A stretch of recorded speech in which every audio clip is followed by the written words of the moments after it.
What's up, everyone? So, in keeping with KBF news, former Morans coach to head KBF disciplinary committee, let's just break it down. The 2022 KBF league is likely to be delayed until the men's finals is played. So, we have a situation where the Equity Dumas and the KPA team did not complete their whole series. There was an appeal sent by KPA after the league said that Game 6 will be played. So, we're just waiting for that. And also on the other side, we have the Lakeside versus Lindsay thing. Lakeside are instituting some legal actions on Ulinzi because of they listed up. They feel a player was not eligible to play. So I mean, this is a whole murky situation. So let's just go to through the article. This article is by Mozart Sports. Let's just go into it. So as the Kenya Basketball Federation looks to put to bed the conflict that has seen the men's playoffs put on a hold, an independent disciplinary and complaints committee has been constituted. Rightfully so. The committee is set to convene and hear the appeal case lodged by the former KBF Men's League champions Kenya Ports Authority, following an early decision by the League and Competitions Committee to have the Game 5 semis and between them and the Dumas replayed. So this was brought about when the Equity Dumas walked out in 59 seconds regulation, the fourth in Game 5, which shouldn't have happened, considering the fact that these people cited fan interference in the game. So if they knew that there was fan interference, why did they continue to play Game 4 and Game 5 only just to walk out because it was heated up? You see, this mentality that these people had, like, oh, let's just play to chase it too. Let's just play, we finish it. It blew up in their faces because they knew that they lost. They knew that they were going to lose the series. And had they refused to play Game 4 because Game 3 matters are not sorted, we wouldn't be at this point.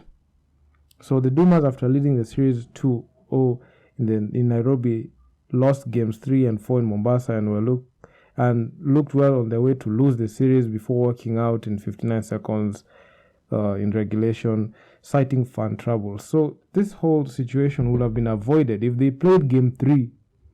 They would have protested and said, we're not going to play in Game 4, and Game 4, take Game 4 back to Nairobi. This situation wouldn't have been the case if they had said that and had took a stand. Because these games, the way they were being played haphazardly, and there was no fan controlled by the federation, and the federation is saying that, it's KPA was supposed to offer security.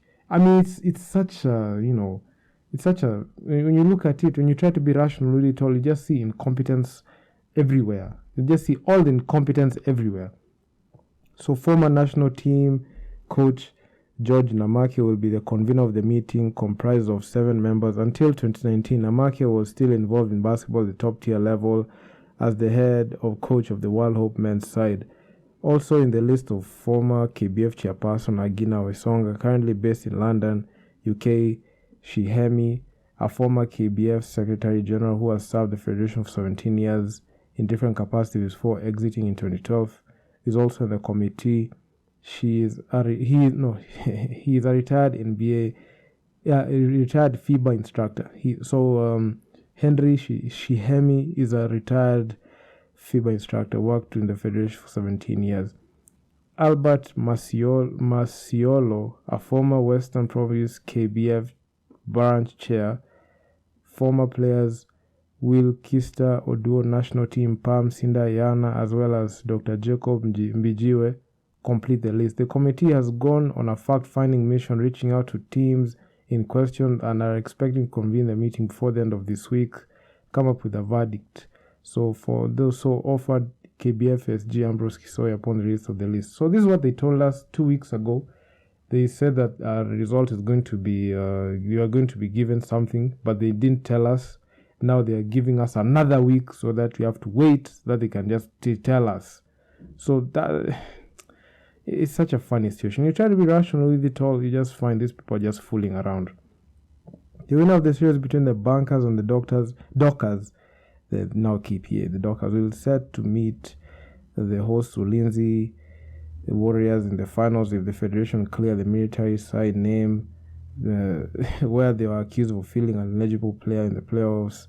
This was launched by Lakeside. So these people are still treating this situation as if it's light. They think that Lakeside are bluffing, which they are not. And if someone calls a lawyer on you and starts instituting like legal actions on you, you have to take it serious, because the federation actually feels like it's the only side that needs attention is the KPA versus equity side, because apparently they feel like that's the only situation that needs priority. What about this other one? How are we going to let? So these guys have the mentality of let's just this thing end, then we'll deal with it later. No, this impunity will continue. These people will continue watering down the Kenyan basketball to the drain, because the situation will always remain the same. The federation does not care about the players. The federation does not care about the integrity of the sport. Actually, if FIBA were to come and send people to come and do an oversight on how the Kenya Basketball Federation is doing their things in their day-to-day operations, they will be shut down like the way the FKF were shut down. Honestly, right now the only thing that can fix is a hard reset, where all these the federation chairman, the board, the team just tender their resignation and tell FIBA that they just have to hand in their resignation and tell FIBA we are not able to coordinate basketball in Kenya. Honestly, that's the only time that there will be change.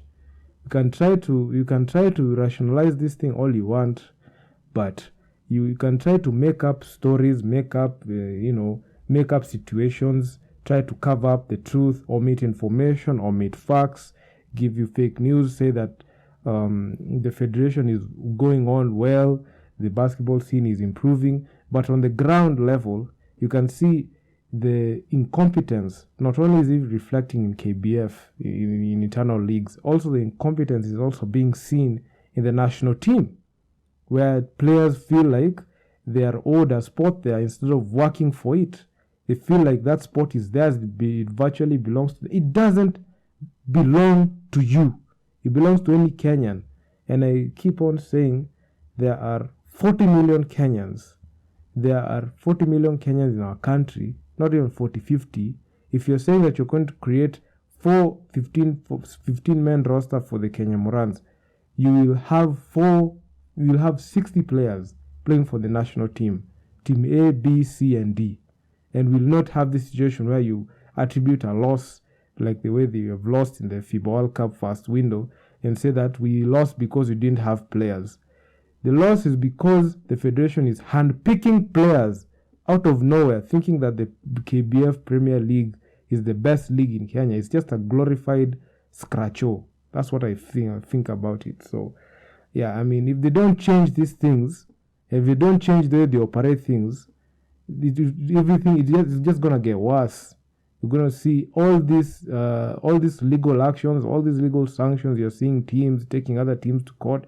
It's gonna continue, and the only way is when these people resign and we get a competent board and a competent people in those posts, so that they can lift basketball and bring back the glory of basketball to where the other guys are in terms of the other federations like Uganda, South Sudan, how they're doing it. So unfortunately, as we stand, basketball in Kenya is just headed down a dark, bad path. So it's sad. I mean, there's no running away from this. There's no middle way. The basketball in Kenya has to change, and the situation has to change for the better for the future generation. And with that, I'm out. Peace.